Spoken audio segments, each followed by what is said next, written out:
इस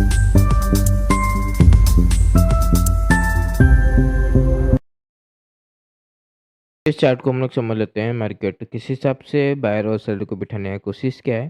यहाँ पर अच्छा हम लोग एग्जिट कर दिए, जैसे कि मैं लाइव वीडियो में बोला था कि एक इंडेक्स ब्रेकआउट कर दिया, निफ्टी अपना लगभग पहला कैंडल का ब्रेकआउट कर दिया और बैंक निफ्टी को होल्ड करा रहे हैं। बैंक निफ्टी बस 500 का ब्रेकआउट किया, स्लो ट्रेड करने की कोशिश किया और प्रीमियम भी इंक्रीज नहीं हुआ।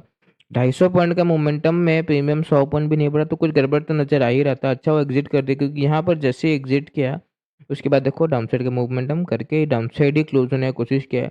एक चीज़ तो है, फ्रेश बाय निकल गए हैं यहाँ पर, क्योंकि ये कंटिन्यू रिट्रेसमेंट करके गया है। सेम चीज़ सेलर के साथ भी है, सेलर को भी रिट्रेसमेंट करके निकाला है। तो यहाँ पर बायर सेलर दोनों का पोजीशन थोड़ा सा बताना मुश्किल है कि किसका ज़्यादा है। पर निफ्टी को अगर देखें तो बहुत ही अच्छा पॉजिटिव चार्ट बना के रखा है। 24,000 का एसएल होगा डायरेक्टली, अब जो भी बाई करके रखा है। तो निफ्टी को अगर जिसको भी बाइंग करना है ना, निफ्टी में आराम से आंख बंद करके वो बाइंग कर सकता है।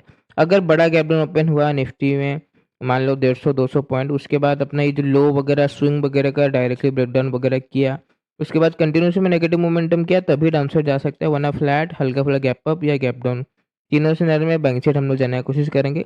सेम चीज़ बैंक निफ्टी में है। बैंक निफ्टी में थोड़ा सा दिक्कत क्या है, ये है ये जो लो है और ये है 56,000 का, इसका ब्रेकडाउन शायद तक कर सकता है फ्लैट में। बाकी गैप अप में हम लोग आराम से बैंक साइड जाने की कोशिश करेंगे।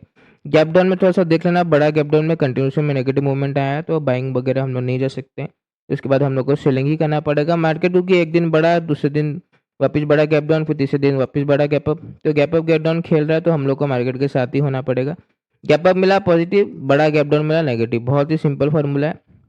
थोड़ा सा कंफर्मेशन लेके स्विंग वगैरह का ब्रेकआउट ब्रेकडाउन देख के ही ट्रेड करना। ऑन द स्पॉट सिचुएशन थोड़ा चेंज हो सकता है, तो प्रॉपर कंफर्मेशन ले लेना।